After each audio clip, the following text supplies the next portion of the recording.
Assalamu alaikum, dear students. Today I have brought for you an explanation, a critical appreciation of the poem The Solitary Reaper. First of all, you will make the correction on your books. If it is it has been titled as Solitary Reaper, please correct it. This is The Solitary Reaper, and this is written by William Wordsworth. William Wordsworth is a romantic poet with a capital R because he belongs to the age of Romanticism. Now, the Romantic poets, including Wordsworth, they believed in sketching what they imagined. They wanted to talk about the world as they imagined it.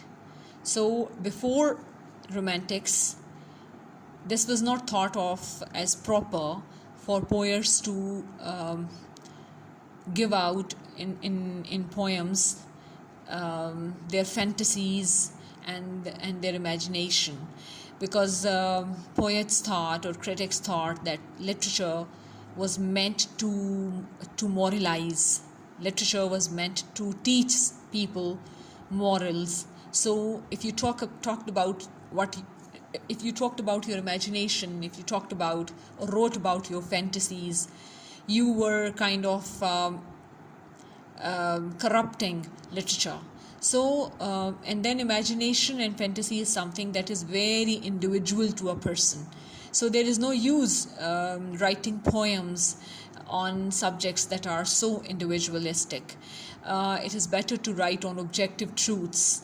So basically, Romantics brought this change, that they thought, no, subjectivity was the key. We're all human beings, and for each one of us, our own subjectivity is important, and subjectivity is something that is to be celebrated.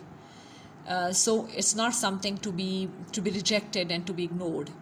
So they wrote about subjective emotions, subjective feelings, subjective fantasies.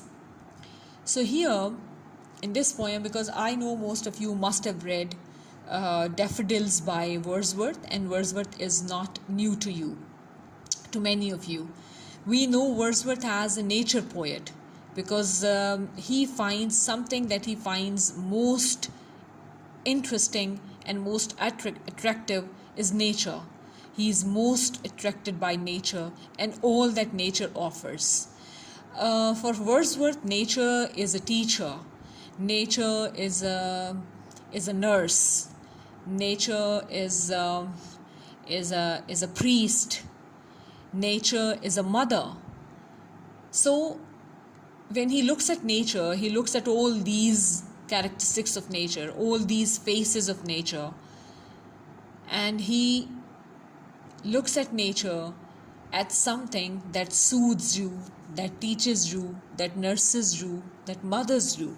So there is so much in nature that he finds that in a way completes or fully trains a human being. So most of his poems are written about natural sceneries, about natural phenomena, about the beauty of nature. It is said about Wordsworth that he is one nature poet where though he talks about nature and natural elements, there's always a human being in that scene. In the company of nature, that human being is finding solace, is finding relaxation, is being taught about certain facts. So same is the case with The Solitary Reaper. I'll first explain this poem to you. Its literal meaning, and then side by side we'll also be talking about the critical meanings, the deeper meanings of the poem.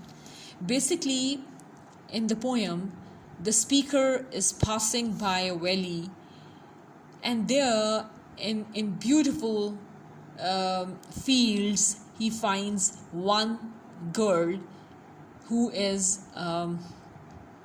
harvesting, who's reaping, all alone, all by herself. She's all alone in the field and she's reaping, and at the same time she's singing something to herself. So the serenity of the scene, the tranquility of the scene is something that has him Um, in a way, he is captured by the scene. He's so captivated by the scene that he uh, feels that he cannot move away from the beauty of the scene. So he says, "Behold her." Look at the excitement he shows in the very first phrase. He says, "Behold her," as if he is trying to divert the attention of the readers to this scene. He wants them to be absorbed in the scene, and he wants them to leave everything else that they are doing, just and be so much captivated and attracted by the beauty of this scene as he himself has been. And he says, "Behold her, single in the field, yon solitary Highland lass." Look at the use of the exclamation mark at the end. It is not a question, it is not a full stop, it's an exclamation mark, because this shows his emotion. He is saying it with joy. He is saying it with, you can say, with a rapture. With a rapture. He is saying it. He is, it. This shows, this exclamation mark also shows an ecstasy. He is ecstatic to see this girl who is single in the field, alone in the field. Now you will see that in the first 5 lines, he has how many times he has referred to her being solitary in the field. Uski jo loneliness hai, because this comes from the title. She is not just a reaper, she is the solitary reaper. Because we all know, you must have seen many scenes of harvesting and reaping. आपने बहुत सी दफ़ा फसल के कटने के scenes देखे होंगे, और आपने नोटिस किया होगा कि फसल जब कट रही होती है तो पूरा जो खेत है वो लोगों से भरा हुआ होता है normally, and there so many reapers and there so many harvesters. लेकिन ये सीन की ब्यूटी ये है कि वो अकेली लड़की है. पूरे it's a scene full of calm and beauty. इसकी ट्रैंक्विलिटी आप देखेंगे, पूरा एक लहलहाता हुआ खेत है और उसमें एक लड़की जो अपने काम पे इतनी कॉन्सेंट्रेट कर रही है that she doesn't even know that there is the stranger standing there looking at her. तो वो and she is singing also at the same time. She is so absorbed in the scene. तो उसका solitary होना जो है वो बड़ा important है to the scene, to the beauty of the scene. सबसे पहली लाइन में single in the field, पहला reference to her being lonely there. She's the only person on this in this scene. Then he says, "Yon solitary Highland lass." Yon is there, that solitary again. Then says reaping and singing by herself. Now by herself again talks about her being the only person there. Stop here or gently pass. Now look at this again, an exclamation mark. He says you have just 2 options. The speaker gives the readers, the onlookers, only 2 options. He says either you stop here and enjoy and absorb the beauty without disturbing this girl, or you gently pass. You have no third option. You ought not disturb the peace and calm and the tranquility of this scene. Alone she cuts and binds the grain. Now again, alone, it reverberates the word solitary of the title, and sings a melancholy strain. She's singing a sad song. Now later in the poem we come to know that the poet cannot tell what she's singing about exactly, because maybe he doesn't know the language in which she's singing. He is foreigner. He is a foreigner to the language. It's an exotic language in which she is singing. But he can tell that this is a sad song. Oh, listen. Look at the ecstasy. This oh in literature is representative of ecstasy. बहुत extreme pleasure. For the wail profound is overflowing with the sound. ऐसा लग रहा है जैसे पूरी valley भर गई है उसकी आवाज़ से. हालांकि वो ऊंचा नहीं गा रही. जब आप कुछ काम करते करते गा रहे होते तो आप इनफैक्ट गा भी नहीं रहे होते. आप you just like humming a tune, आप गुनगुना रहे होते. सो he says that the whole valley is overflowing with the sound. I mean, it's everywhere. It's so beautiful. अब यहाँ से याद रखें कि जो ओरिजिनल राइटिंग है उसमें यहाँ से नो नाइटिंगेल से एक नया पैराग्राफ स्टार्ट होता है, नया स्टैंजा स्टार्ट होता है। नो, अच्छा अब ये देखें आप कि the song is so beautiful and the scene is so captivating कि राइटर की जो पोएट की जो इमेजिनेशन है वो कहाँ कहाँ जा रही है।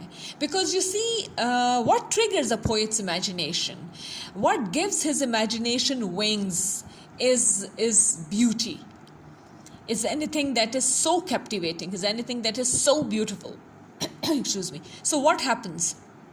He is so captivated by the scene, by the beauty of this scene, that he says, now his mind goes on an imaginative tour, और उसके जहन में एक के बाद दूसरा इमेज आ रहा है इस सॉन्ग के बारे में। वो इस सॉन्ग के लिए कोई तशबीह ढूंढना चाहता है। He wants to compare this song, compare the beauty of this song and the beauty of the scene with something else that he knows, that we all know.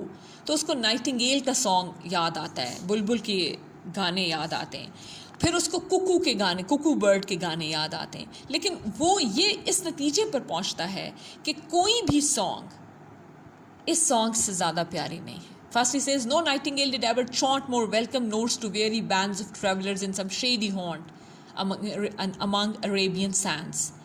The first scene he imagines is कि जिस तरह Arabian sands में थके हारे काफलों के मुसाफिर जब किसी साए के नीचे बैठते हैं तो उनको क्या चीज़ उनके कानों से टकराती है, बुलबुल की आवाज़ में गाना, तो कितना सुकून उनको मिलता है। But then he says, no, even that peace, calm and tranquility is nothing as compared to the beauty of this song that I can hear right now.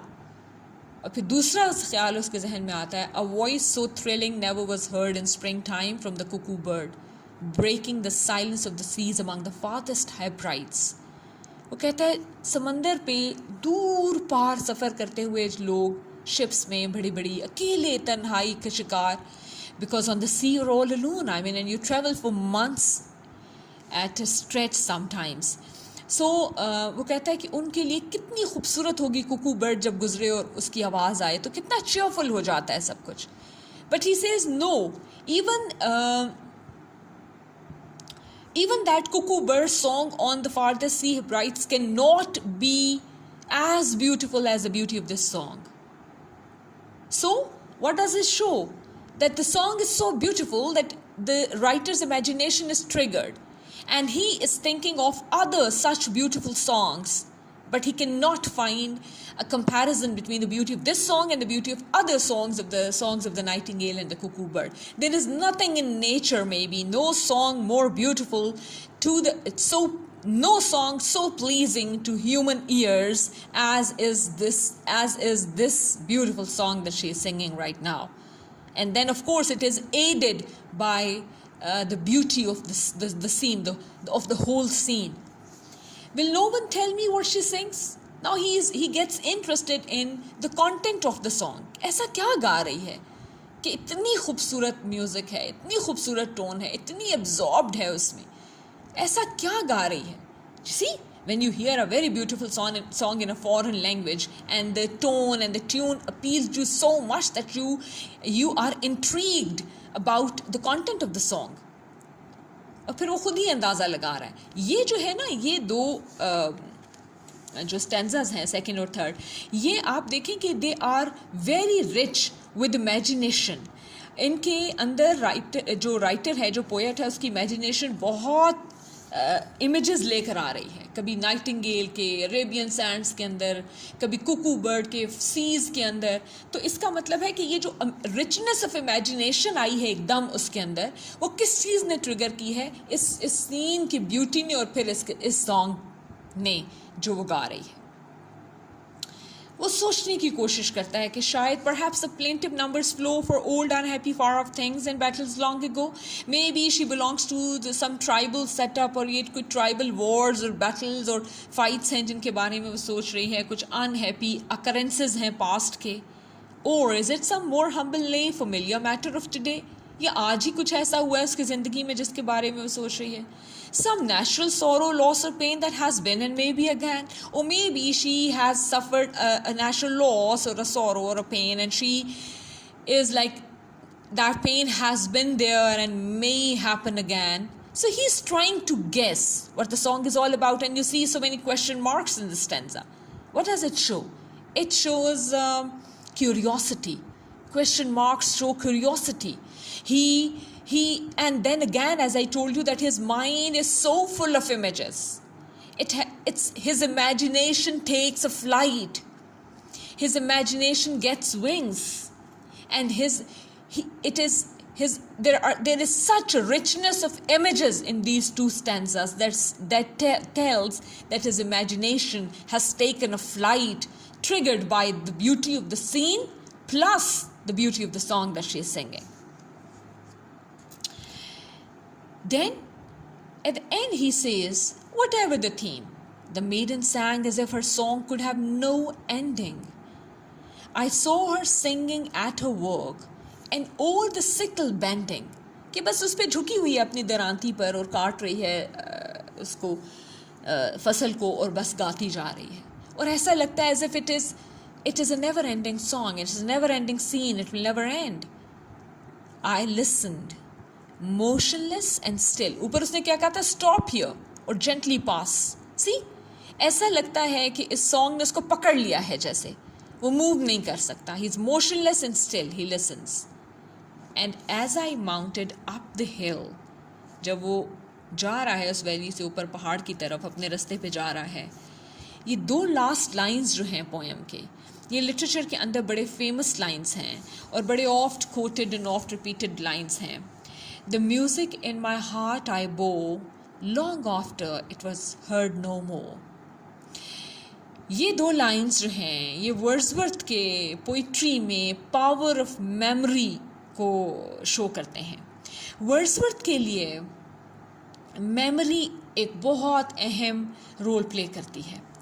Even he said that when he talked about what is poetry in one of his essays, in one of his critical essays, when he talked about the nature of poetry, he said poetry is a recollection of emotions. It is an overflow, powerful flow of emotions recollected in tranquility. वो कहते हैं poetry क्या है? It's nothing. क्या है poetry? कि आप किसी ऐसी चीज़ को देखें, कुछ ऐसा एक्सपीरियंस करें जिससे आप एक पावरफुल इमोशन क्रिएट हो जाए आपके अंदर, और फिर आप इस काबिल हों कि जब कभी आप उस सीन से बाहर निकल जाएं जिस सीन की वजह से वो पावरफुल इमोशन क्रिएट हुआ था, और कहीं सुकून से आराम से बैठे हों, तो आप उस इमोशन को रिकलेक्ट कर सकें. You can revisit that emotion, that passion that was attached with an occurrence.